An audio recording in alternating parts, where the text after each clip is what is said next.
Now we bring you a discussion on Raisina dialogue during India's G20 presidency. The participants are former diplomats Shilkant Sharma and Bhaswati Mukherjee. The discussion is moderated by Nilova Roy Chaudhary, journalist. The theme of this year's Raisina dialogue, India's flagship conference on geopolitics and geostrategic affairs, has a very interesting construct and a set of outlines which intensive conversations over the next 2 days will attempt to fill. The theme of the 2023 edition of the Raisina is Provocation, Uncertainty, Turbulence, Lighthouse in the Tempest. So over the course of the next 3 days, more than 250 odd people, decision makers and thought leaders are going to be engaging in over 100 conversations in various formats to deliberate over 5 thematic pillars, which include neo-insurgence, which is geographies, domains and ambitions. Then the second one is amoral mosaic, which is contest, cooperate or cancel. And the third is chaotic codes, sovereignty, security, society. Then the fourth is pernicious passports, climate, commons and citizens. And the final one is grey rhinos, democracies, dependencies and debt traps. Now, this particular edition of the Raisina Dialogue is especially significant because it comes in the year of India's presidency of the G20, during which time India will aim to move ahead in uniquely Indian ways to resolve some of the most pressing problems that afflict the world today. The attempt of the Raisina dialogue will be to provoke some answers that can serve as a beacon towards the resolution of issues of peace and security, global trade, food and energy security, and much else. What will India's approach be, and what would India be looking for as it steers this particular ship? I am joined by 2 distinguished guests, Ambassador Shilkant Sharma and Ambassador Bhaswati Mukherjee, to help us understand some of India's priorities in this endeavor. Ambassador Sharma, if I may begin with you, what do you make of the Raisina dialogue theme of provocation, uncertainty, turbulence, lighthouse in the tempest? How will this help guide the G20 presidency year? Thank you, Nilova. The theme actually rhymes with what an eminent Nobel laureate said for this Amrit Kal, that India is a city on the hill. For most of the countries in the world, they look up to India for providing, a way. And that has been the consistent attempt by the Indian government under the leadership of our Prime Minister, and our Foreign Minister has been articulating very well on the themes. The city on the hill, or this lighthouse in tempest, is a very powerful metaphor. And as the Italian Prime Minister said in her opening address, she developed this theme. That the way she developed it actually resonated with our own approach. Now, G20, when it synchronizes with this kind of geostrategic and geopolitical dialogue in the Raisina conference, we have 2 aspects. The G20 was totally statist. It's all formal governments. And the diplomats, they are bound by positions. So, India on the one hand is negotiating and traversing through these formal positions to come out with something which is for common good, which will lead to dealing with the problems which bedevil our societies and our countries. And in that respect, the global south takes prominence. So that is the India way in which they are traversing this difficult field where the diplomats come with formal positions. On the other hand, the Raisina dialogue has 100 countries represented, 2,500 participants, but they are not bound by these formal positions.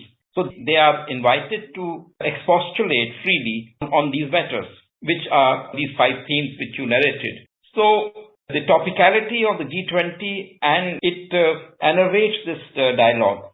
And the third point which you mentioned is also very significant, that suddenly from this vast canvas of G20 and the intellectual dialogue of the Raisina dialogue, you have picked up the Quad meeting which our foreign minister today held and his quotations which you gave. Now, that shows something very tangible very palpable, and he describes what requires, what to do. So these three together actually make a very good combination of the themes, which were those five themes. I would like to just mention one more point, which is that the first theme is about the domains and the sovereignty and ambitions, the geographies and ambitions and domains.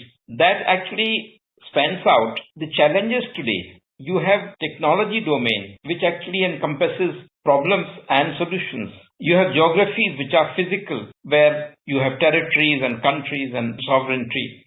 And you have ambitions. You have leaders who put the subjective factors into this whole melee. So how do you combine them? It would be interesting to hear the people in the Raisina dialogue talking about these intersecting points. It is an open question how Raisina dialogue will make sense of these problems, and towards the end how they will conclude with some kind of way forward. It is important because talking for sake of talking doesn't make sense. So it has to be coherent and directional. So that is what is the expectation from the Raisina dialogue, that the multiple participants and the diverse themes, how do they gel and lead to some kind of a coherent result with a direction. It's a vector. Right. So that's what I feel. Ambassador Mukherjee, Prime Minister Narendra Modi ji yesterday raised a couple of these issues in his address to the G20 foreign ministers. When he said multilateralism is in a crisis today, and in terms of preventing future wars and fostering international cooperation, which were its two major tasks, do you think the whole construct of this particular meeting is intended to provoke countries who are perhaps errant in some ways into doing something cohesive to help resolve a lot of the issues that have arisen in the world today? Thank you, Niluva. I think the Prime Minister's message also indicated that in India's perspective, multilateralism has failed because it does not reflect the new global order. And because it does not reflect the new global order, you have diminished powers trying to control international peace and security issues. I say that because you have to put it in the context of the Quad. The Quad, on the other hand, is a grouping that reflects the New World Order. And as Dr. Jaishankar rightly pointed out, it has leaders who are not encumbered by the baggage of the past. And that links up with India's efforts in the past, which have been unsuccessful, along with Japan, for example, to reform the UN Security Council on one hand, and on the other, to find groupings outside the UN multilaterally, which would reflect the new global order and which would be able to play a more important role on international peace and security, as indeed the Quad, which is intended to ensure peace and security in the Indo-Pacific. The membership of the Quad, again, is very significant because China is not a member, and it is a pushback against a rising militaristic China. If you link it back to the themes of the Raisina dialogue, again, the Raisina dialogue, which is a geostrategic dialogue, is hosted by India. This is the 8th Raisina dialogue.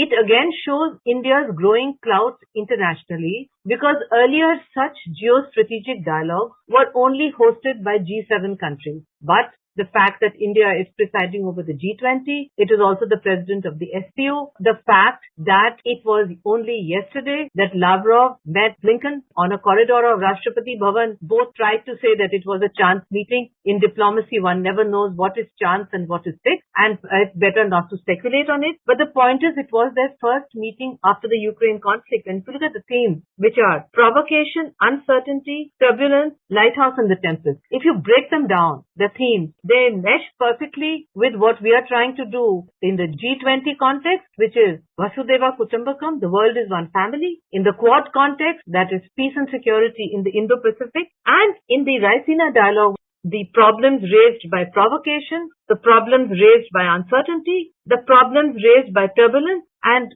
in my interpretation, the lighthouse in the tempest is India, because India is in a position to be able to, if the protagonists agree, to have talks around talks to bring an end to the Ukraine conflict. So therefore, I would say that this is a very layered message that our Prime Minister gave. We have the G20, we have the Quad, and we have a geostrategic dialogue taking place just after the G20, coinciding with Quad Foreign Ministers meeting. And so at the end of the day, it would be extremely interesting to know what this dialogue has to offer by way of addressing the theme, and in particular the theme Lighthouse in the Tempest. For me, that is a beacon of hope, a light in a troubled and turbulent ocean, or which perhaps the major players, including the G7, could perhaps hold on to as a possibility to find a way out on all sides, because there's no doubt that the Ukraine conflict has not worked out the way that the West thought, because it has deeply impacted their economies, particularly of the European Union, many of whom are now in a state of active recession. I absolutely agree that multilateralism in the form of the United Nations has been quite pathetic. It has really miserably failed to do anything about any conflict. But, so my question is, these very interesting constructs that have been themed this time in the Raisina, I think the intention behind them is to try and provoke people into sitting up and thinking, why is this happening? Why can't we arrive at some kind of solutions? Since the principal protagonists are here in India, and there's just G20 meeting, a Quad meeting, and now the Raisina dialogue, there could be a possibility of having some discussions both within the Raisina dialogue and outside, which could show a way forward during the Indian presidency of the G20 when the summit is held later in the year. I'm just quoting Prime Minister Modi, and these are very wise words. He says about G20, he urged G20 to build consensus and resolve differences. Yes. And he said, we should not allow issues that we cannot resolve together to come in the way of those we can. So this is a constructive and forward-looking manner in which India leads. And he says, on the one hand, the Prime Minister mentioned about the infirmity of the global system, where it was not able to prevent future wars, and it was not able to really foster international cooperation on issues of common interest, and how financial crisis, climate change, pandemic, terrorism, all these matters, the global governance machinery has not succeeded. So to allow that, to get G20 to address these things, it is important that you don't allow one aspect to dominate everything else. And that was why India tried very much to get what was accepted in the Bali Declaration, to at least to recap that. But there are countries who are not willing to accept it. They say 6 months have changed. But things go down, things go south, things go from bad to worse. But it is incumbent on leadership to see what can be done to salvage. So for instance, again I agree with what Tota said, the Rashtrapati Bhavan, the meeting, even the short meeting between the US Secretary of State and the Russian Foreign Minister is a good augury, because even jaw is better than war. And even if they air their differences, the fact that they are talking is the beginning of hope, because so far in this 1 year, the world is frozen in fear, because the two big powers with the largest number of nuclear weapons are not only not talking, their strategic dialogue, their strategic stability commitments are also frayed. So this is where this kind of a talk is important. And in the Raisina dialogue, what we should do or what should be done about that, the External Affairs Minister actually mentioned this in his speech. And he quotes Prime Minister Modi, and the goals of developing countries is to have food and energy security. These are among the most important issues for the global south. And then no group can claim global leadership without listening to those who are most affected by its decisions.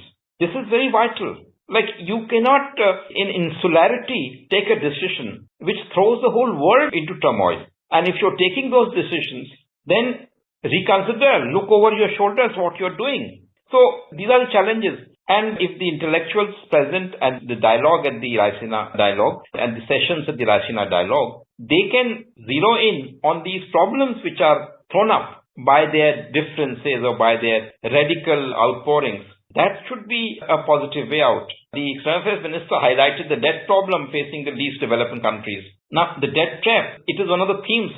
The debt trap, democracy. So, this is where the problem is. How do you deal with that? Growth, development, economic resilience, disaster resilience, financial stability, transnational crime, corruption, terrorism, and food and energy security. So, these are the tangible issues which are bread and butter for the South.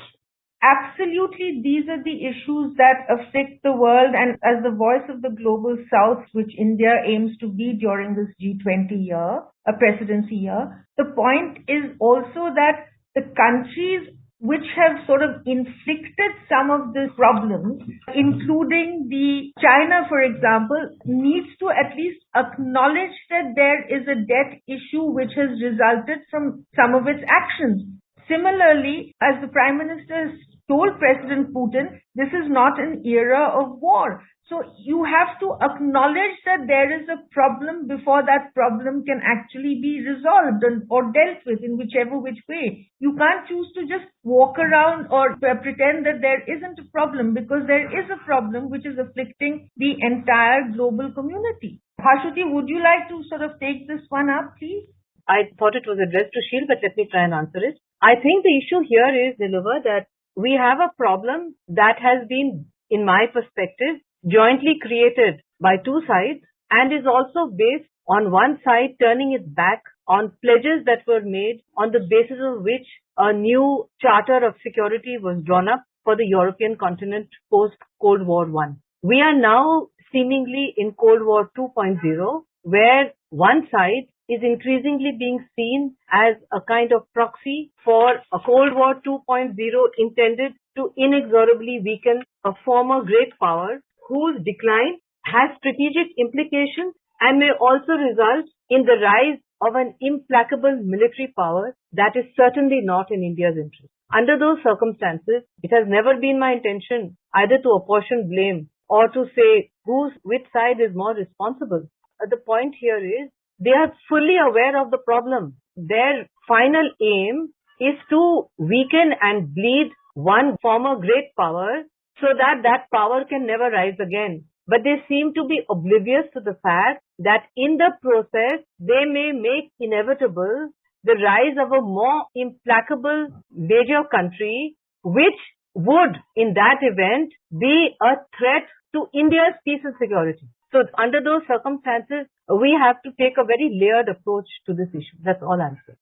Sheel, would you have anything to sort of add to what Bhaswati is saying, in the sense that what is happening now within India's possibility and the realm of India's possibilities to do in terms of addressing these issues or trying to finesse some of the problematic areas and going ahead with trying to broker some kind of, even if it isn't at least some kind of a via media whereby a global economic stability can arise again and trade can resume at levels that were required post the COVID pandemic? Nilova, what is important is that there is inclusive, action-oriented trust and a will to rise above differences. Because if you allow yourselves to be overcome by differences, nothing can happen.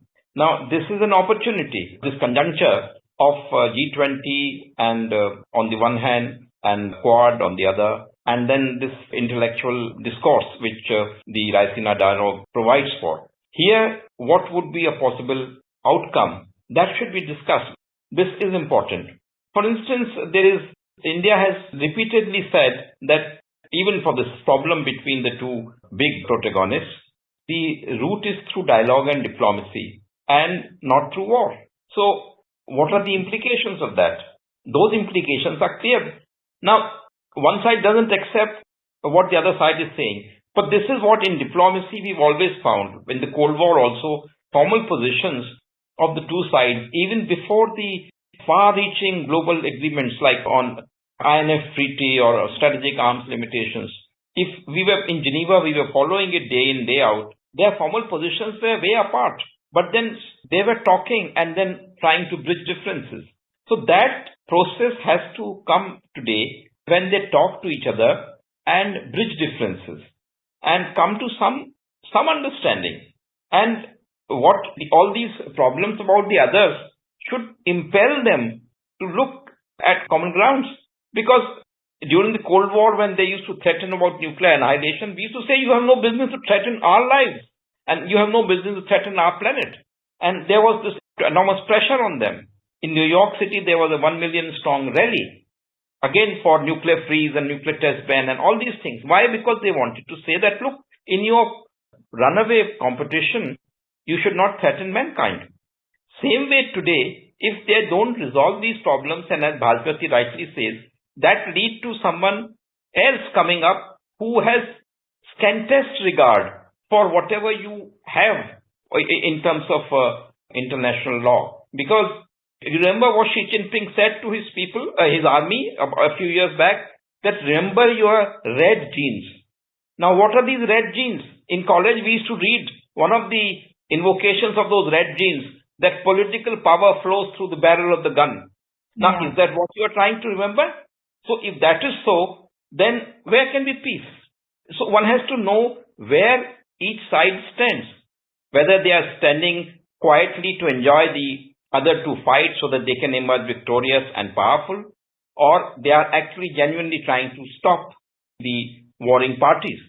And this is the point which India has. India doesn't have an axe to grind. India wants to speak for the larger good, for the bigger common good. And it is to address these problems like climate change, for instance. And so let's reverse the gear and come back to where you can peacefully and constructively resolve these problems, rather than flinging yourself into an unending, disaster, a humanitarian disaster, killings. It's nobody's case. I completely agree with all of these points that you're raising, but again, to bring us back to the point of the Raisina dialogue, which is again, considering that the Ministry of External Affairs is holding this particular dialogue, clearly we are seeking certain answers or certain ways ahead that are possible to, steer through these very, very finicky and very, very touchy issues that every country seems to now hold. The Chinese are on a particular trip, the Russians equally, the Western powers. Everyone seems to be moving at various different trajectories, and it is India's job at this point, or what India would want to do at this point, is to try and get them to come to as close a meeting point as possible. So is that a correct way of interpreting this whole thing? Would that be an accurate description, do you think? And I want comments, please, from both of you. As far as I am concerned, Nilova, what you said is by all means the requirement of the time, that look at ways, look at points which are common, go forward, search for middle ground, and reach for some kind of consonance rather than dissonance. And so the themes like lighthouse in the time of tempest has to keep the light burning, But if you allow it to be extinguished by war or by warring talk, then how are you helping it? So you have to, in all circumstances, maintain the light, the torch. That is important. I'm talking like an idealist, but I know when things go bad, idealism helps. Because this realism and all this pragmatism about, as Lord Byron said, barking of dogs for their carrion, this will not work. Sudeep, what do you think would be the best way forward at this point for Dr. Jaishankar and for India to be guiding these very, very touchy and sensitive waters, as it were? How best can we act as that lighthouse of hope? Well, I think the themes which have been set up by the ORF, supported by MEA, for the Raisina dialogue provide an opportunity for External Affairs Minister and for India to look at emerging ideas which could perhaps be innovative and which could show the way forward out of our intractable conflicts, which, as Sheil said, could actually extinguish the light of the lighthouse, especially if there is a nuclear exchange. Because the danger here is that if new and innovative ideas are not accepted on both sides, and the NATO is perceived to be seen by the other side as getting directly involved, then you can have a nuclear exchange, which is why possibly that Blinken told Lavrov apparently in the corridor of Rashtrapati Bhavan that United States expects Russia to get back to the arms control commitments which they have now got out of publicly, Putin said in his statement, expressing his disappointment on various issues. So those arms control agreements also prevent nuclear conflict, and therefore the light in the lighthouse, which we must make sure does not get extinguished, can get extinguished if there's a nuclear exchange.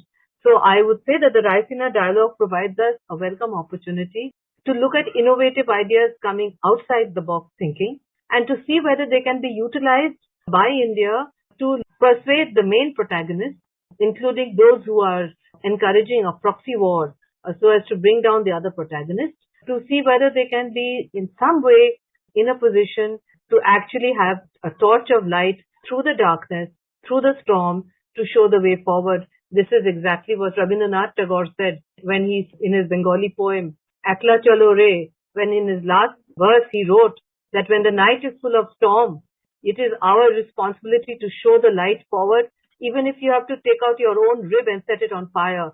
But if it is the correct path, we don't go down that correct path. And that message of Rabindranath Tagore actually illuminates the final theme of the Raisina dialogue in my perspective. Thanks so much, Bhashwati. I think we've run right out of time, and thank you so much, Ambassador Sharma and Ambassador Mukherjee, for a very stimulating discussion. Thank you. Thank you.